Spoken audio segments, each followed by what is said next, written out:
श्री शिवाय नमस्तुभ्यम। हर हर महादेव। दोस्तों, इस वीडियो में हम आपको बताएंगे कि 16 श्राद्धों में से किसी एक दिन वृषकपी महादेव के नाम से दान करने से क्या फ़ायदा होता है और पशुपति व्रत की महत्वपूर्ण बातें इस वीडियो में आपको बताएंगे। ध्यान मंत्र उसका चरित्र भी आगे आएगा कथा में, अपन उसको सुनेंगे कि श्राद्ध पक्ष में वृषकपी अवतार का महत्व क्या है, विषकपी अवतार की महत्वता क्या है।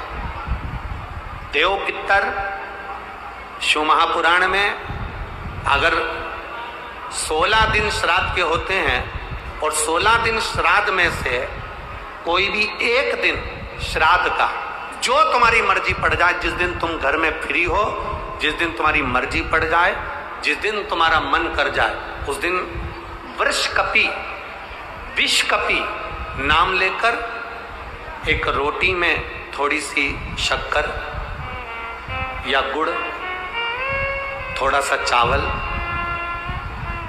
थोड़ा सा अगर चावल नहीं हो तो खीर बन जाए तो ज्यादा अच्छी है, और रोटी के अंदर रखकर वृषकपी या विषकपी भगवान शंकर का एक अवतार है नारायण के साथ में। भगवान शिव और भगवान शंकर का नारायण का एक अवतार मिलकर हुआ था। भगवान शिव और नारायण का मिलन से 3 अवतार हुए थे। 3 अवतार हुए हैं। एक हरिहर अवतार भी भगवान शंकर और नारायण के मिलन से हुआ, एक वृषकपी अवतार भी नारायण और शिव के मिलन से हुआ। तो जो वृषकपी अवतार है भगवान शंकर और एक भगवान नारायण और भगवान शंकर के मिलन से शरंभेश्वर अवतार भगवान शंकर का और नारायण का मिलकर हुआ है, शरंभेश्वर। ये 3 अवतार नारायण और शिव जी मिलकर बने हैं। 3 अवतार भगवान शंकर ने नारायण के साथ मिलकर लिया, शरीर एक बनाया, दोनों मिल गए, एक शरीर बनाकर जगत का कल्याण करो।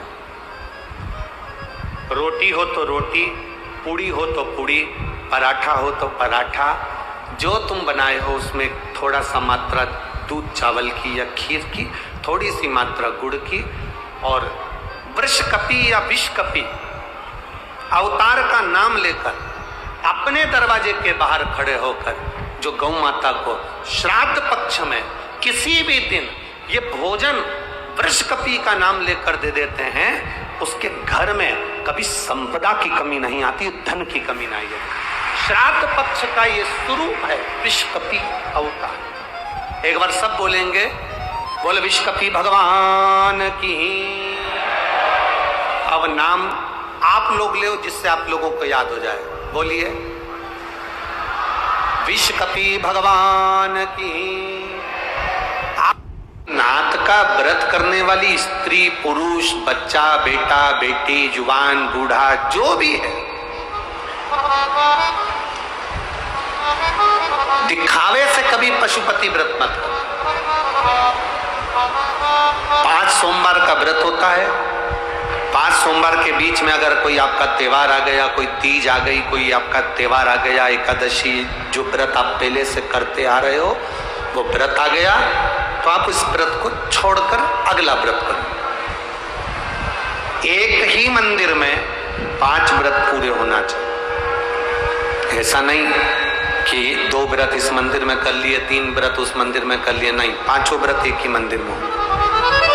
पूजा की थाली, अभिषेक पूजन का सामान सुबह के टाइम लेकर भगवान शिव के मंदिर में जाकर आराधना करो, पूजन करो, बाबा को प्रार्थना करो, आज मेरा पहला पशुपति व्रत है। पूजा की जो थाली है उस थाली को लाकर वापस रख लो। शाम के समय उसी पूजा की थाली को वापस लेकर जाओ। मीठे का प्रसाद बनाओ, कढ़ैया में, भगोनी में उतना ही प्रसाद बनाना जितना मंदिर में लेकर जाना।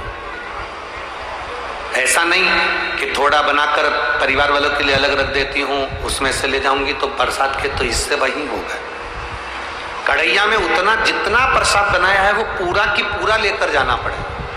भगोनी में जितना प्रसाद बनाया है वो पूरा लेकर जाना पड़ेगा, बचाकर रख नहीं सकते, क्योंकि अगर बचाकर रखा तो 2 हिस्से तो वही हो जाते हैं प्रसाद के, आधा ले गई आधा रख गई, तो वो व्रत मान्य नहीं होता। प्रसाद एक पात्र में लेकर जाओ, 3 हिस्से जिसमें करना है वो दोना, कागज जो भी चीज आप लेकर जाते हो, प्लेट वगैरह, वो साथ में लेकर जाओ। 6 दिए लेकर, 6 ही दिए शंकर जी के मंदिर में नीचे लाइन से रख लो, प्रसाद के 3 हिस्से कर लो, बाबा की पूजन आराधना वापिस करो। 5 दिए प्रज्वलित कर लें। 6ठे नंबर का दिया जलाना नहीं है, जमीन पे जरूर रखना। बाबा की पूजन करने के बाद में प्रसाद का एक हिस्सा थाली में रख लो। 6ठे नंबर का जो दिया है जिसको जलाया नहीं उसको थाली में रख लो। बाबा को प्रार्थना करो, बाबा आज मेरा पहला पशुपति व्रत है, स्वीकार करना बाबा, मेरे मन की अभिलाषा को पूर्ण करना बाबा, तेरी बेटी हूँ, तेरा बेटा हूँ, तू कृपा करना बाबा, किसी दूसरे के दरवाजे पर मुझे झुकने मत देना, तेरे दरवाजे की आस लगाकर आई हूँ, तू करुणा करना बाबा। विनती कर कर एक दिया प्रसाद का एक हिस्सा लेकर जब घर आओ, घर के दरवाजे में जब प्रवेश करो तो सीधे हाथ की ओर अपने घर की ओर मुख कर कर बैठ जाओ। अपने घर में जब प्रवेश करो तो सीधे हाथ की ओर बैठकर घर की ओर मुख कर कर बैठो। दिया लगा दो, जो 6ठे नंबर का दिया लाई हो उसको प्रज्वलित करो। प्रसाद का हिस्सा जो घर के अंदर लेकर गई हो, भोजन करने से पहले प्रसाद का जो हिस्सा है उसे तुम्हें खाना है, उसमें से प्रसाद ना बच्चों को ना किसी को भी नहीं देना है। केवल जो व्रत करने वाला व्यक्ति है अपने हिस्से का प्रसाद अपने को ही पाना।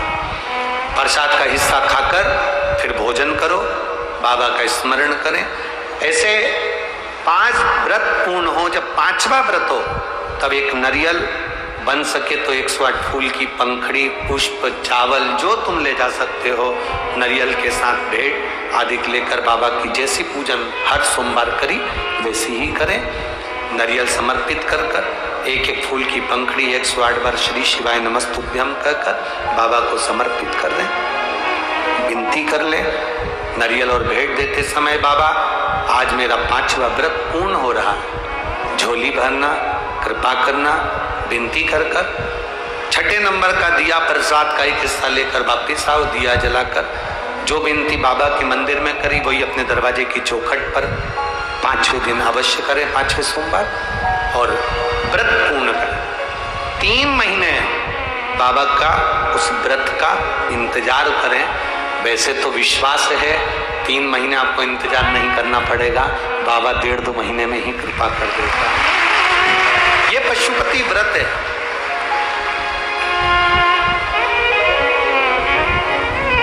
आशा करती हूँ वीडियो आपको पसंद आई होगी। वीडियो को लाइक, शेयर, कमेंट कीजिए और चैनल को सब्सक्राइब कीजिए।